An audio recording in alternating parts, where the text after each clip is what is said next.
है कौन कौन हमारा में बा हम तो न बाम दहू कालो हमारा में पड़ जाई कौन बस साला कल के साथ साथ हम जूजियो पर था करवा ले मार देले से मार देले अगर हिम्मत हो तो एक बेर यौड़ी मार के दिखाओ दिखाओ ए तई कौन बार का बात हो चल देख केंगा कचारा तो नहीं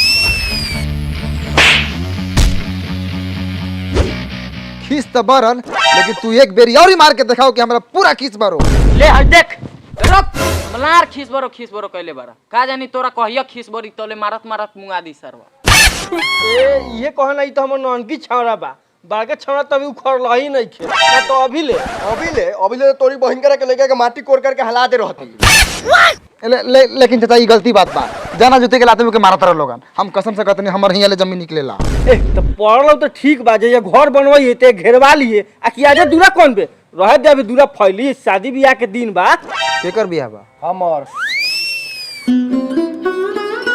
अले गाय थोड़ा माटी लेके ऊंच कर दो कहत नहीं हो के चाय पियो बनवा दियो बनवावा अब कमजोर आदमी के 1.5 कट्ठा खेत घेर के रख ले बारा कम से कम चाय पियावा ए भाई तू कब चाय बनाओ दुश्मन ला साला दुश्मनों कहता चाय बनावता कहीं जहर वर मिला दी तो अच्छा चाय गलती से कहा गेल हा चाय रनु पी ले शुगर भेल बा ए रुकवा दे रे काहो मुरारी भाई 12 दिन से देहाती मुर्गी खोजत रहला हा एगो बा हमरा लगे प्योर देहाती मुर्गी कहत लिया दिया वा लेकिन महंगा पड़ता वा रे बुरी ढेउआ बोल महंगा पड़ता वा 300 रुपया चाचा सस्ता बा आधा पैसा तू लावा आधा पैसा हम देता नहीं आ तोरे घरे बनवा देता नहीं तारी पर मार दिए मंगा जो ले आओ लेकिन बुढ़ा लानो हो भाग मर दे अभी तक तो 3 गो अंडे दे ले बा वो बाप साला कोनो के ठेके देवे बार ना वैसे तो बेचता नहीं ठीक बा जो ले आओ जो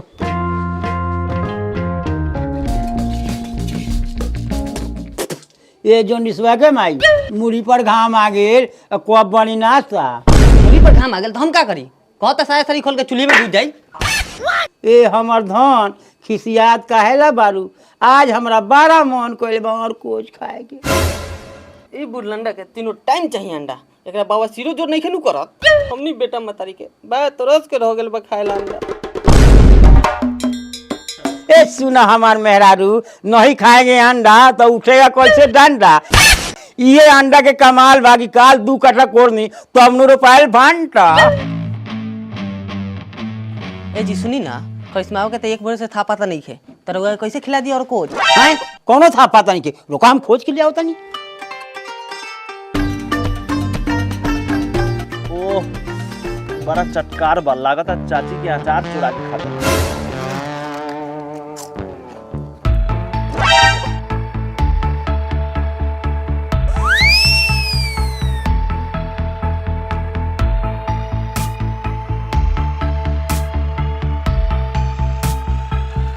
का दोस्त का हाल बा हाँ ठीक बा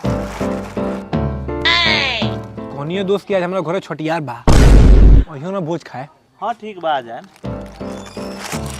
कानू का उतरल ह दोस्त एगो बात कहियो हाँ सबके कहिए लेकिन हमरा बाप के ना कहिए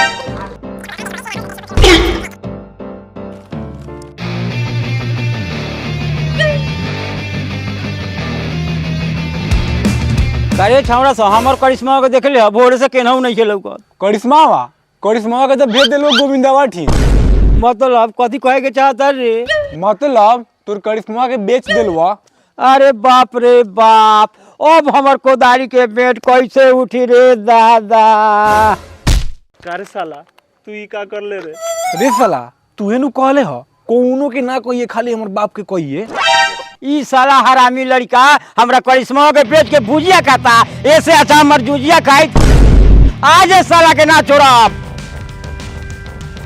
हम जानती कि लौकला बेटा पैदा होई तो बचपने में मुझ के दवाई चटा के मुआ देती अरे बाप रे बाप अरे कहां रह गेल वो फुला देगी आज तोहर खतरा हमरा के खतरा में डाल देला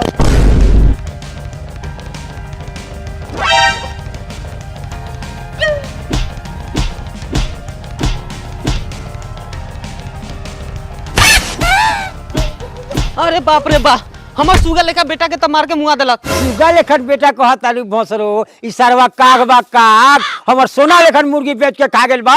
अंडा ना मिलतै त का करतै, बेच के ना खतै का? खाली दिन भर लइका सब पर का कले रहनी। चली नाश्ता निकाल देल बनी। अभी मुर्गिए ना बेचनी है, बकरी पटरू तो बाकी है बा। तो दोस्त चले के इतना तो हमर रोज के उठावना बा। ना दोस्त तू जा, तोर उठावना देख के हम सुतावना बता। हाँ तो चुपचाप हमरा दूरा पर से उठ के जा, न तो तोरा सुतावना के मार लार के जगा दे हम। दोस्त तू अपना लार से मार के जगावा चाहे तू अपना गांड से मार के जगावा, हम यहाँ से हिल भी ना। हिल भी ना तो मार लात के डोल भी ना। भाग साला के हमरा दूरा पर से भाग। भर सब कहतनी साला आर ध के गांड जात के बैठल काहे रहलक। हाँ तो बैठम ना, ये पैसा मैंने पापा के बटुआ में से निकाल के ले आ रही हो। बटुआ में से ले आओ चाहे तू अपना बाप के जूजी में से ले आ। अब ई पैसा से हम खरीदवाऊ, हम अपना माल के फेयर लवती।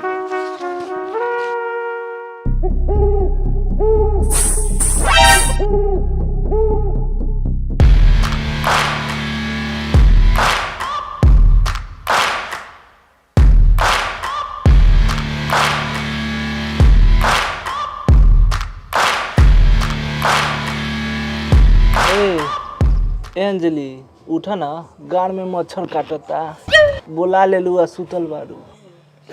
कारे जन रिसुआ फोन कैले 9 बजे आवत तारे 12 बजे, बाप के लार चटत रहले का। काहे ऐसे बोलत, गेटवा जल्दी खोला ना, मच्छर गाड़ में चुमा लेवता।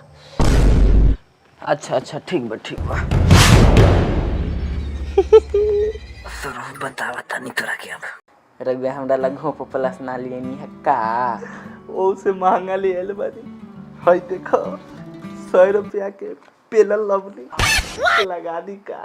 बा रगवे बड़ा गंदा मजाक करी ले।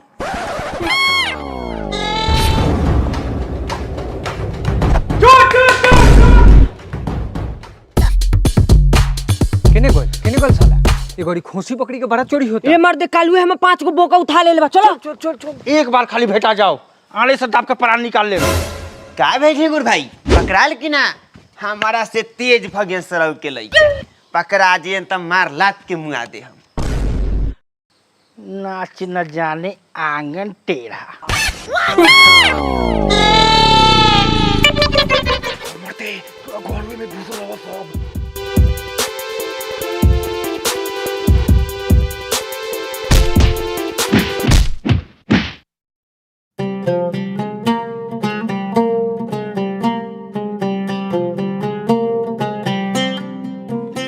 बाप मर गए ननहरिया में, बेटा बनता पावर हाउस। हम लड़का से जवान भेली, जवान से अब बूढ़ हो गई, हम कहियो चश्मा ना पहन। आई सर चश्मा पहन के बकरी खियाव तरह खियावा। का दोस्त माल के फेर लवली पहुंचा देला।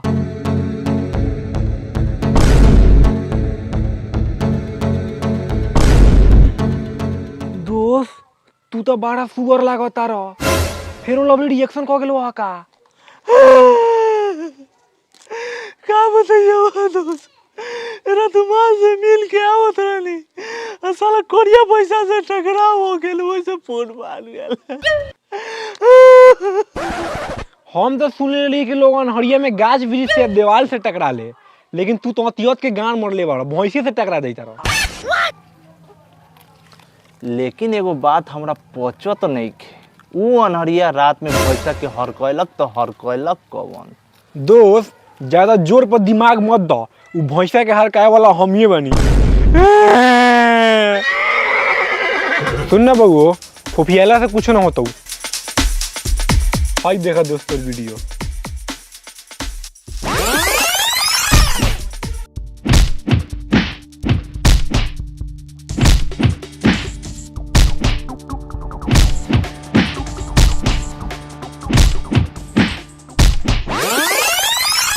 माई बाप ई चाहे ऊ चाहे कि बोला हम करिया गार चाहे, बस हमार वीडियो वायरल मत करा। अब एक बार उतना बार का दोगला मत समझ ले। हाय धर मोबाइल ले जाके।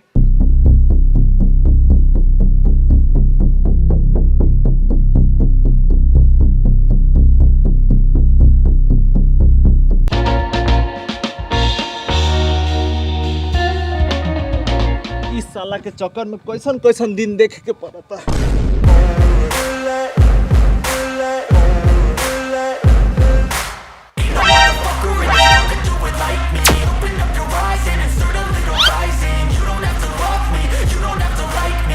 अरे हम छत पर चोरी करे आले तो लाइन मारे अइले हाँ तो गाँव आने के लिए आया है मेरे छत पर।